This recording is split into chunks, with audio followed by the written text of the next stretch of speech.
تو اللہ تعالیٰ کو جو چیز سب سے زیادہ پسند ہے ایمان کے بعد، لا الہ الا اللہ محمد رسول اللہ کے بعد، وہ بندے کا صبر ہے۔ وَلَنَبْلُوَنَّكُمْ بِشَيْءٍ، تھوڑا سا، من الخوف والجوع، ونقص من الاموال والانفس، مال اور جان میں کمی۔ پھر کیا ہے؟ والثمرات، اور کاروبار میں کمی، کھیتیوں میں کمی۔ پھر کیا کرو؟ وبشر الصابرین، وبشر الصابرین، صبر والوں کو بشارت دے دو۔ اولئک علیہم صلوات، ان کو اللہ شاباش دے رہا ہے۔ صلوات کا ترجمہ میں کرتا ہوں شاباش، کہ اللہ کہہ رہا ہے واہ واہ، کیا کہنے، ورحمہ، اور رحمت بھیج رہا ہے۔ وَأُولَئِكَ هُمُ الْمُهْتَدُونَ، اور یہی ہیں ہدایت یافتہ۔ ایک دفعہ ابن القیم رحمہ اللہ کی اب تو نہ کتاب یاد ہے نہ پڑھا یاد ہے، سوائے ایک فغان بے شرر سینے میں باقی رہ گئی، سوز بھی رخصت ہوا جاتی رہی تاثیر بھی۔ تو انہوں نے تمام صفات ایمان کے ساتھ صبر کو قرآن سے دکھایا تھا۔ ایمان کے ساتھ صبر، نماز کے ساتھ صبر، روزے کے ساتھ صبر، ذکر کے ساتھ صبر، جہاد کے ساتھ صبر، انفاق کے ساتھ صبر، تبلیغ کے ساتھ صبر، ہر چیز کے ساتھ صبر صبر صبر صبر صبر۔ صبر انسان کے ایمان میں ایسے ہے جیسے جسم میں روح ہوتی ہے، روح نکل جائے تو جسم میت ہوتا ہے، ایمان میں سے صبر نکل جائے تو صبر بے جان ہو جاتا ہے۔ وَاسْتَعِینُوا بِالصَّبْرِ وَالصَّلَاةِ، مجھ سے مدد طلب کرو صبر اور نماز سے۔ پھر آگے کہا ان اللہ مع الصابرین، میں نمازیوں کے ساتھ نہیں، میں صبر والوں کے ساتھ۔ پھر صبر دو طرح کا ہے، ایک ہے جس پر ہمارا اختیاری کوئی، میرے سر میں درد ہے، اب بھی درد کے ساتھ بول رہا ہوں، ان بچوں کو چھٹیاں ہونے والی، اس لیے تھوڑی بات ان سے کہہ رہا تھا، تھوڑی تمہیداً کچھ اور باتیں آتی، تو میں کیا کروں؟ کسی سے لڑائی کروں؟ کسی ڈاکٹر کا گریبان پکڑوں؟ میرے لیے صبر کے سوا چارہ کوئی نہیں، مجھے صبر ہی کرنا ہے، اور اپنا دوا کھانی ہے، اگر اللہ اس میں شفا ڈال دے تو اس کی مرضی، نہیں ڈالی تو بھی اس کی مرضی پر راضی۔ یہ صبر ہے غیر اختیاری، اس پر بھی بہت بڑا اجر ہے۔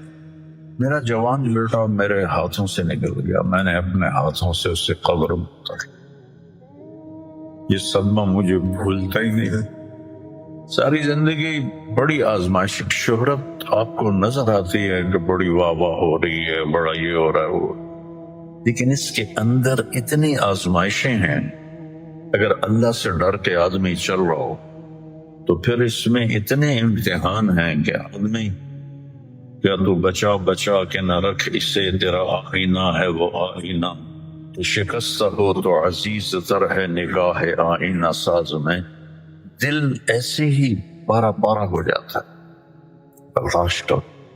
جس وقت حضرت امام حسین شہید کیے گئے اس وقت ان سے افضل اور اعلیٰ اور برتر کوئی شخص کائنات میں نہیں تھا۔ ان کی شرافت کو بیان کرنے کے لیے لفظ شرافت بھی ناکافی ہے، ان سے بڑائی کو بیان کرنے کے لیے ناکافی ہے۔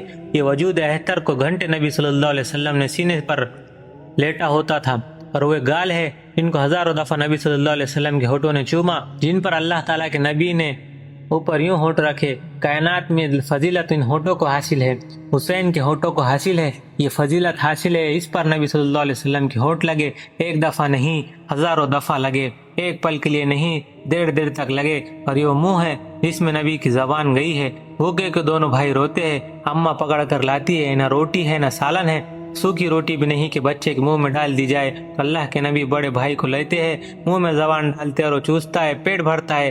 फिर छोटे भाई को उठाते हैं, अपनी जबान उसके मुंह में डालते हैं, वो चूसते हैं और पेट भरता है। ये वे दो वजूद है।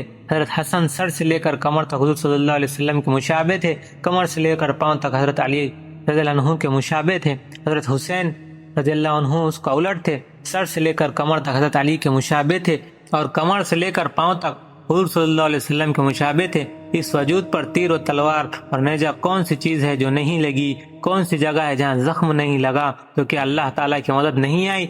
ये शिकस्त इसलिए है कि मदद नहीं आई, तो इसका मतलब है कि इब्ने जियाद की मदद हुई, शिमर की मदद हुई, यजीद की मदद हुई। कोई नादान ये बोल सकता है तो मैं ये सवाल कर रहा हूँ, इसलिए कर रहा हूँ कि मदद किसकी हुई। और ये वो वजूद है जिसने नबी सल्लल्लाहु अलैहि वसल्लम के कंधे पर सवारी की, पुष्ट पर सवारी की, सीने पर सवारी की। हुजूर सल्लल्लाहु अलैहि वसल्लम यूं हाथ टेक देते थे, हाथ पांव टेक कर दोनों भाइयों को अपने कंधों पर बिठाया हुआ और कमरे में चक्कर लगा रहे हैं। हज़रत उमर रज़ियल्लाहु अन्हु फरमाने लगे, क्या कहने, कैसे बड़ी सवारी है जिस पर ये सवार है। तो आपने फरमाया, सिर्फ सवारी नहीं, सवार भी बड़े आला है।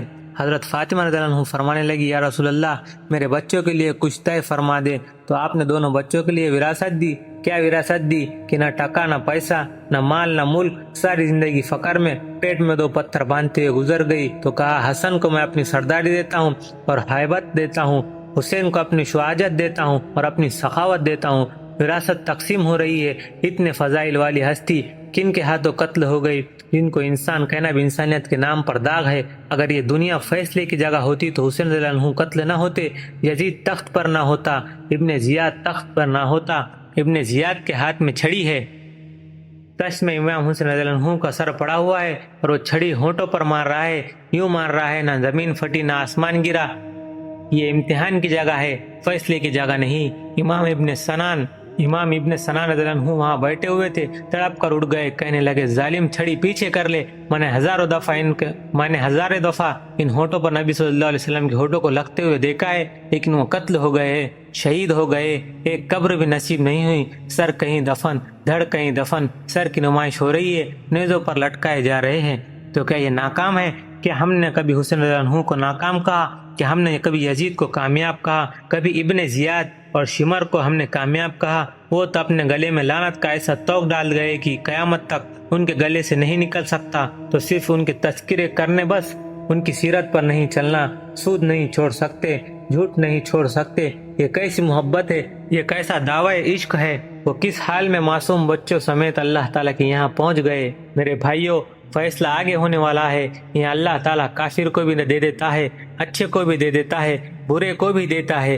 फैसला आगे होगा और उस फैसले का दारो मदार हजरत मोहम्मद सल्लल्लाहु अलैहि वसल्लम की जिंदगी पर है। ऐसे नबी की जिंदगी पर आओ, तौबा करो। जो आज तक जिंदगी गुजर चुकी है, क्या जवाब दे सकते हो? हम अल्लाह ताला की बारगाह में जब लोग ऐसी कुर्बानियां लेकर आएंगे, इसलिए अल्लाह ताला के नबी ने अपने घर में कुर्बानी रखी थी।